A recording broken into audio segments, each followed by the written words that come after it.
அனைத்து தமிழ் உள்ளங்களுக்கும் வணக்கம். அதோடு பார்த்தீங்கன்னா அட்வான்ஸ்டு திராவிட சமத்துவ பொங்கல் வாழ்த்துக்களையும் இந்த நேரத்தில் தெரிவிச்சுக்கிறேன். என்ன அது திராவிட சமத்துவ பொங்கல்? தமிழர் திருநாள் தானே, அது எப்போ திராவிடமாக மாறிச்சு இன்னும் புரியலையே, அப்படியே ஓடிப்பீர் அப்படின்னு நீங்கள் சொல்கிறது கேட்குறது. இது நான் சொல்லுங்க. தமிழக முதல்வரான முத்துவேல் கருணாநிதி ஸ்டாலின் அவர்கள் திராவிட சமத்துவ பொங்கல்னு வாழ்த்துக்களையும் தெரிவிச்சுட்டு பார்த்தீங்கன்னா ஜனவரி 10ஆம் தேதி திராவிட சமத்துவ பொங்கலை கொண்டாடி முடிச்சிட்டாரு.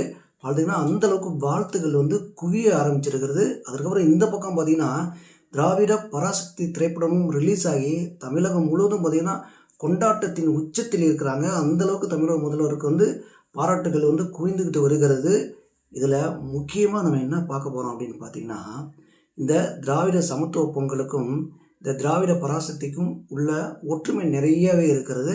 அதை பற்றி இந்த வீடியோவில் முழுசாகவே பார்த்தீங்கன்னா என்ன பண்ண போகிறோம், கண்டிப்பாக நிறைய சம்பவம் பண்ண போகிறோம், நிறைய விஷயங்களை பார்க்க போகிறோம். இந்த திராவிட பராசக்தி திரைப்படம் 1964 தமிழகத்தில் இந்தி திணிப்பிற்கு எதிராக போராடிய இளைஞர்கள் பற்றிய கதை அப்படின்னு சொல்லியிருக்காங்க.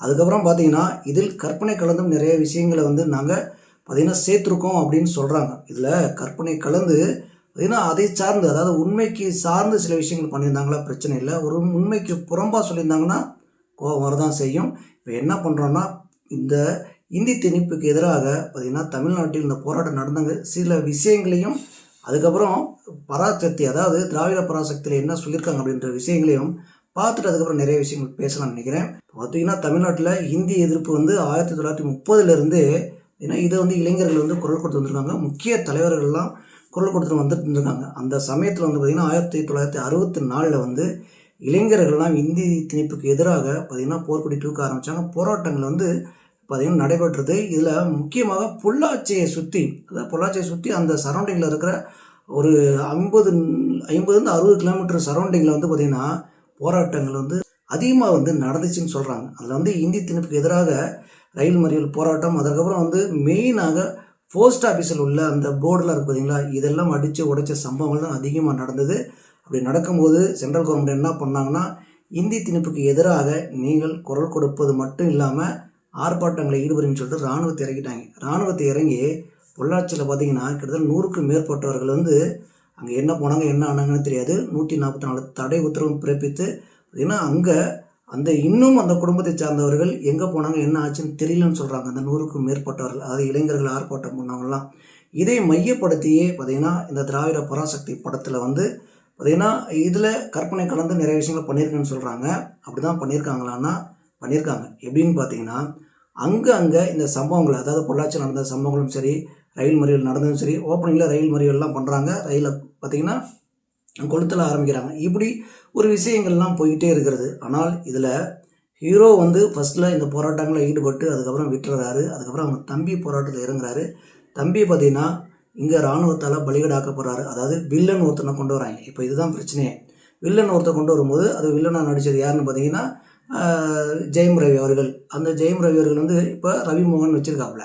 இப்போ அந்த ஜெயம் ரவி அவர்கள் உள்ளே அவங்க தம்பியை சோழியை முடித்ததுக்கப்புறம் திருப்பி அவதாரம் எடுக்கிறார் சிவகார்த்திகேயன். இதுக்கு இடையில் எங்கேயாவது அந்த போராட்டங்களுக்கு இதுக்கும் சம்மந்தம் இருக்கா? சரி, ஒரு திரைப்படம் பண்ணும் பொழுது என்ன பண்ணணும்னா, உண்மை சம்பவங்களை எடுக்கும் பொழுது அது யதார்த்தமாக தவறாமல் பார்த்திங்கன்னா சின்ன சின்ன விஷயங்களை சேர்க்கலாம். அதில் முக்கியமாக அவங்க என்ன சொல்ல வந்திருக்காங்க பார்த்திங்கன்னா, திராவிடத்தை முன்னிறுத்தி, அதாவது இந்த போராட்டங்கள் இந்தி திணிப்புக்கு எதிராக குரல் கொடுத்ததே கலைஞர் கருணாநிதி அவர்கள் தான். இதை அவர் தான் முன்னெடுத்து பார்த்திங்கன்னா இந்த போராட்டங்களை நடத்தி தமிழகத்தை காப்பாற்றினார், தமிழுக்கு உணர்வுகளை ஏற்படுத்தினார். அதாவது தமிழ் அழிச்சிருவாங்க இந்த இந்தி திணிப்பு மூலம். அதை நாங்கள் தான் இந்த திராவிட கட்சி தான் பார்த்திங்கன்னா தூணாக இருந்து இந்த தமிழகத்தை இதுவரைக்கும், அதாவது எப்போ இருந்து ஒரு 3000 ஆண்டுகளாக நாங்கள் பாதுகாத்து வரோம் அப்படின்ற மாதிரி இதில் பதிவு செஞ்சு வச்சுருக்காங்க. இதில் இன்னொரு விஷயம் என்னன்னு பார்த்தீங்கன்னா, ஹீரோயினே தெலுங்கு பெண். இந்த தெலுங்கு பெண்ணுக்கு இப்போ ஹீரோ சிவகார்த்திகேயன் என்ன பண்ணுறாருன்னா, அவங்க தெலுங்குன்றதுனால இவர் தெலுங்கு கற்றுக்கிட்டு அந்த பொண்ணை லவ் பண்ணுறாராம். இந்த புருஷன்லாம் பார்த்திங்கன்னா எப்படி போகுது அப்படின்னா, இப்போ திராவிடம் அப்படின்றது என்ன பார்த்திங்கன்னா 4 மாநிலங்கள் சேர்ந்தது தான் திராவிட நாடு அப்படின்னு சொல்லி இடையில தான் சொன்னாங்களே தவிர இதுக்கு முன்னாடி கிடையாது. இதில் இன்னொரு விஷயத்தை மட்டும் நான் லைட்டாக சொல்லிட்டு போயிடுறேன். தமிழ்நாட்டில் கிபி 1336ஆம் ஆண்டு சேர சோழ பாண்டியம் மற்றும் பல்லவர்கள் ஆண்டு கொண்டிருந்த போது அங்கே யார் உள்ள வந்து தெலுங்கரெல்லாம் உள்ள வந்து இந்த விஜயநகர் பேரரசை வந்து பார்த்திங்கன்னா உருவாக்கி இங்கே பார்த்திங்கன்னா அவங்க வந்து கால் பதிச்சு தமிழர்களை வந்து அடக்குமுறை ஒடுக்குமுறை பண்ணும்பொழுது அதையும் மீட்டெடுத்தாங்க. அதில் ஒருத்தர் 2 பேர் அங்கங்கே இருந்தாங்க தெரியுங்களா, அவங்கெல்லாம் பார்த்திங்கன்னா இந்த விஷயங்கள்லாம் ஈடுபட்டு பார்த்திங்கன்னா தமிழகத்தில் ஏன்னா ஆக்கிரமிப்புகளை ஈடுபட்டாங்க. அதாவது இப்போ எப்படி நம்ம ஆட்சி செஞ்சுட்டு இருக்காங்க அதே மாதிரி ஏன்னா ஆட்சி செய்வதற்கு முயன்றார்கள் அப்படின்னே சொல்லலாம். அந்த சம்பவம்லாம் ஒரு பக்கம் இருக்கட்டும், ஏன்னா நீங்கள் தெரிஞ்சுக்கின்றதா அந்த விஷயத்த சொல்கிறேன். அதுக்கப்புறம் இங்கே நீங்கள் ஒரு ஹீரோ வந்து ஒரு தெலுங்கு பொண்ணு வந்து தெலுங்கு அப்படி அவங்க வந்து தெலுங்கர் அப்படின்னா நீங்கள் தெலுங்கு கற்றுக்கிட்டு அங்கே போகிறீங்கன்ற விஷயங்களை அதை உள்ளே வைக்கும்போது எங்கே இருக்குது வரலாறு? வரலாறுல என்ன சொன்னமோ அந்த விஷயங்களை ஒரு 90% வச்சுட்டு ஒரு 10% கமர்ஷியல் போகலாம். நீங்கள் ஒரு வில்லனை வச்சிங்க, இராணுவத்திலேருந்து வந்தாங்க, 144 தடை உத்தரவு பிறப்பிச்சிருக்காங்க, சரி ஓகே. ஆனால் அங்கே ஒரு வில்லன் வந்தார் அப்படின்னா அந்த வில்லன் வந்து யார்? இங்கே வந்து ஜெயமரவி வந்து பார்த்தீங்கன்னா இங்கே இருக்க முதல்வருக்கு ஆர்டர்லாம் போட்டுட்ருக்காரு. கையெழுத்து போடுங்க எங்கே அப்படின்னா கையெழுத்து போடணுமா அவர் முதல்வர்? ஏன்னா இவர் வந்து இராணுவத்திலிருந்து வருவார், இவர் தமிழக முதல்வர் வந்து கையெழுத்து போடணும் உடனே போட்டுருவாங்களா? அப்போ முதலமைச்சர் அந்தவர் பக்த வச்சலம் அவர் ஒரு தமிழன். அப்போது இங்கே திராவிடம் வந்து பார்த்தீங்கன்னா தமிழை வந்து தூக்கி நிறுத்தி கொண்டு இருக்கிறது, தமிழ் தான் என் உயிர் மூச்சு அப்படின்னு சொல்லி கலைஞர் அவர்கள் அடிக்கடி சொல்லிட்டு வர மாதிரி இந்த படத்தில் பார்த்தீங்கன்னா தெலுங்கு வாடை நிறையவே இருக்குது. ஏன்னா டைரக்டரும் பார்த்தீங்கன்னா தெலுங்கை சேர்ந்தவர்கள், இதில் நடித்த நிறைய பேரும் தெலுங்கை சேர்ந்தவர்கள். அப்படி இருக்கும் பொழுது இதில் சூர்யா அவர்கள் வந்து இதில் அரசியல் நிறைய இருக்குன்னு சொல்லிட்டு விலகி போயிட்டாரு. அதுக்கப்புறம் சிவகார்த்திகேயன் உள்ளே வந்தார். இந்த மாதிரி பார்த்தீங்கன்னா கலாச்சாரங்களை பார்த்தீங்கன்னா சமாதி கட்டிய ஒரு படம் தான் பராசக்தி. படத்தில் வந்து ஆரம்பம் முதல் இறுதி வரை வந்து பார்த்திங்கன்னா உண்மைக்கு சம்மந்தப்பட்ட அந்த சம்பவங்கள் எல்லாமே வந்து ஏன்னா கமர்ஷியலாக ஆட் பண்ணுறேன்னு சொல்லி பார்த்தீங்கன்னா நம்ம திரும்ப திரும்ப அந்த வேடை சொல்ல விரும்பலை. தமிழை கொச்சப்படுத்தி இருக்கிறார்கள். இளைஞர்கள் போராடினாங்க தெரியுங்களா, அந்த 100க்கு மேற்பட்டவர்கள் பாதிக்கப்பட்டு இப்போ எங்கே போனாங்கன்னே தெரியல அப்படின்னு சொல்லி அந்த உறவினர்கள்லாம் சொல்லி கொண்டு இருக்கிறார்கள். அவங்களுக்கு வந்து பார்த்திங்கன்னா களங்கம் ஏற்படுத்தும் விதமாக இந்த படம் இருக்கிறது அப்படின்னு தான் நம்ம சொல்ல வருகிறோம். இப்போது இங்கே வரலாம் எங்கே இந்த திராவிட சமத்துவ பொங்கலுக்கு. இப்போ இந்த படத்தில் வந்து ஒரே விஷயந்தாங்க, எல்லாமே அதாவது இந்த தமிழில் நடக்கும் ஒவ்வொரு விஷயங்களுக்குமே அண்ணா அவர்களும் பெரியார் அவர்களும் கலைஞர் அவர்களும் தான் வந்து காரணம். இங்கே வந்து தமிழை தூக்கி நிறுத்துறதுக்கு இவங்க தான் காரணம். அது 3000 வருடங்கள் 5000 வருடங்களுக்கு முன்னாடி தமிழ் தோன்றி வந்து கொண்டு இருந்தாலுமே நாங்கள் தான் வந்து தூக்கி நிறுத்தணும் அப்படின்னு சொல்லி ஒவ்வொரு விஷயங்களுக்கும் பார்த்தீங்கன்னா அவங்க சொல்லிகிட்டே வராங்களே தவிர, இப்போது திராவிட பொங்கல் சமத்துவ பொங்கல் வந்து இங்கே கொண்டாட ஆரம்பிச்சிட்டாங்க, கொண்டாடி முடிச்சிட்டாங்க. நம்ம ஆல்ரெடி சொன்னோம் இல்லைங்களா, இங்கே யார் தெரியுமா கொண்டு வந்து வச்சுருக்காங்க? இஸ்லாமியர் பெண்ணை ஒருத்தரையும் பார்த்தீங்கன்னா பொங்கல் வந்து கொண்டாடுறதுக்கு முத்துவேல் கருணாநிதி ஸ்டாலினும் பார்த்தீங்கன்னா துர்கா ஸ்டாலினும் அங்கெல்லாம் இருக்காங்க. அப்போ அங்கே இஸ்லாமியர் பொண்ணு இருக்குது, இந்த பக்கம் கிறிஸ்துவ பொண்ணு இருக்குது. அப்போது அது சமத்துவமாக எல்லாரும் வந்து என்னது சமநிலையாக அந்த பொங்கலை கொண்டாடும் அப்படின்னு சொல்கிறாங்க. இப்போ நம்ம ஓரத்துக்கு வருவோம், ரம்ஜான் கொண்டாடுறாங்களா இஸ்லாமியரில், அங்கே போய் சமத்துவ பார்த்தீங்கன்னா ரம்ஜான் அப்படின்னு சொல்லிட்டு இந்துக்களும் போய் தொழுகையில் ஈடுபட்டால், அதாவது பார்த்தீங்கன்னா நாங்கள் நகை போட்டு இந்த மாதிரி பூவெல்லாம் வச்சுக்கிட்டு போய் ஏன்னா பெண்களும் வந்து மசீதியில் வந்து பார்த்தீங்கன்னா தொழுகையில் ஈடுபட்டுறது அவங்களே அவங்க விடமாட்டாங்க, அது வேறு விஷயம். அங்கே சில கட்டுப்பாடுகளை விதிச்சிருக்காங்க. நான் வந்து இஸ்லாமியர்கள் கொச்சப்படத்தில் நல்லா தெரிஞ்சுங்க, முத்துவேல் கருணாநிதி ஸ்டாலினுக்காக நான் அந்த விஷயத்தை சொல்கிறேன்.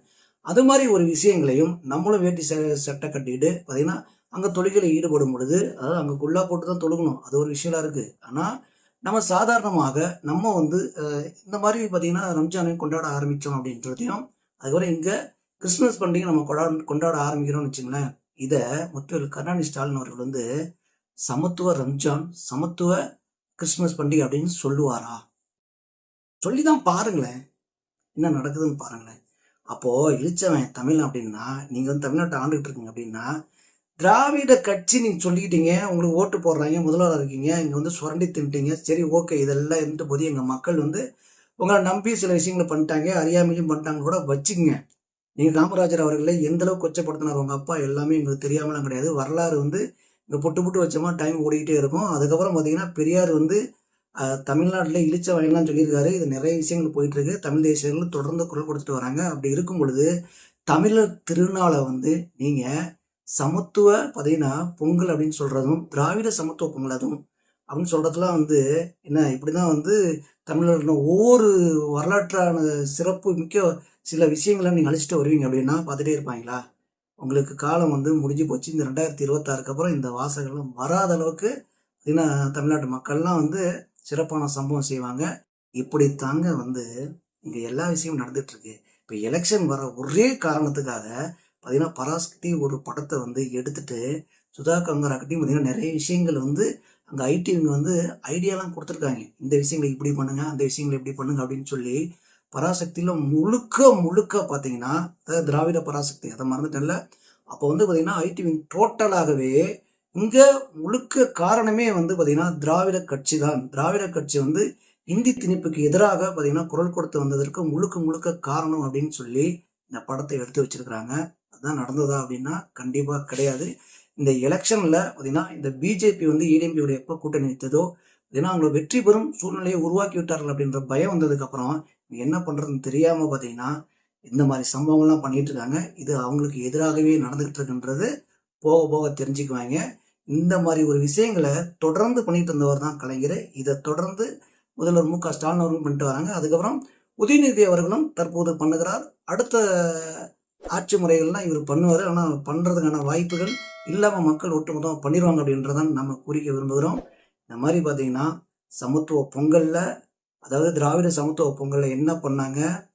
இதுக்கு முன்னாடி நடந்த விஷயங்கள தான் அப்படியே கொண்டு வராங்க. ஏன்னா தமிழர் திருநாளே அப்படியே அவங்க மாத்திருவாங்களாம். இது வந்து அப்படியே ஒரே விஷயம் தாங்க. இங்க ஒரு வைப்ரேஷன் வேலை செய்யுது.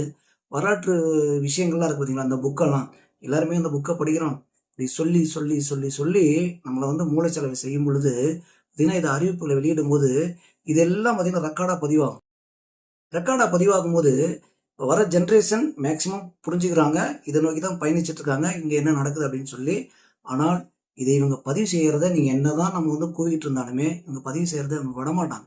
அப்ப பதிவு செய்யும் பொழுது, ஒரு காலகட்டத்துக்கு மேல தமிழர் திருநாளே இல்லப்பா, திராவிட சமத்துவ பொங்கல் தான் அப்படின்னு சொல்ல வைக்கணும் தான் இவங்க வந்து இந்த விஷயங்கள்லாம் பண்ணிட்டு இருக்கிறது வெட்ட வெளிச்சமாகவே தெரிகிறது. தயவு செய்து மக்களே நல்லா புரிஞ்சுக்குங்க. இப்ப திராவிட பராசக்தி படத்திலையும் இதே விஷயங்களை தான் அப்ளை பண்ணியிருக்காங்க. வரலாற்று பிழையை ஏற்படுத்தி இருக்கிறார்கள். தமிழனை கொச்சப்படுத்தி இருக்கிறார்கள். இதுல சிவகார்த்திகேயன் ஒருத்தன் வந்து நல்லா நடிச்சிருக்காப்புல. அந்த விஷயங்களை தவிர, அதாவது ஒட்டுமொத்த ஆர்டிஸ்டுமே நல்லா நடிச்சிருக்காங்கன்னு சொல்லலாம். இப்ப சிவகார்த்திகேயன் மற்ற படங்களை கம்பேர் பண்ணும்போது ரொம்ப நல்லாவே நடிச்சிருக்காரு அப்படின்னு சொல்லலாமே தவிர, மற்ற விஷயங்கள் எல்லாமே பார்த்தீங்கன்னா வரலாற்று பிழையை ஏற்படுத்தி திராவிடன் நான் தான் தமிழனை இன்னும் தூக்கி நிறுத்தி கொண்டிருக்கிறேன் அப்படின்ற ஒரு விஷயத்தை மட்டும் தான் சொல்லியிருக்காங்க. அதே மாதிரி இவர்கள் ஆட்சிக்கு வந்தால் என்ன சொல்றாங்க அப்படின்னு பார்த்தீங்கன்னா, இங்க தமிழர் திருநாளை திராவிட சமத்துவ பொங்கல்னு சொல்லிட்டு திரிகிறாங்க. இதுதான் தற்போது இந்த திராவிட பராசக்தி படத்திலும் ஏன்னா இந்த சமத்துவ திராவிட பொங்கலும் நடந்த விஷயம். இது ரெண்டுக்குள்ள ஒற்றுமை என்னன்னு தயவு செய்து நீங்க புரிஞ்சுக்கங்க. இதுல இன்னொரு விஷயம் என்னன்னு பார்த்தீங்கன்னா, திராவிட பராசக்தி படத்துல வந்து அனைத்து லாங்குவேஜ்லயும் நடந்த ஹிந்தி திணிப்பு அப்படின்னு சொல்லி சில காட்சிகள்லாம் வருது. காட்சிகள்லாம் வரதுல நிறைய வருது. கிளைமேக்ஸ்ல இதை தான் சொல்ல வராங்க. ஆனா ஆரம்பத்துல இருந்து சொன்ன விஷயங்களுக்கும் கிளைமேக்ஸ்ல இதை கொண்டு வரும்போது பார்த்தீங்கன்னா சுவாரஸ்யமே இல்லை.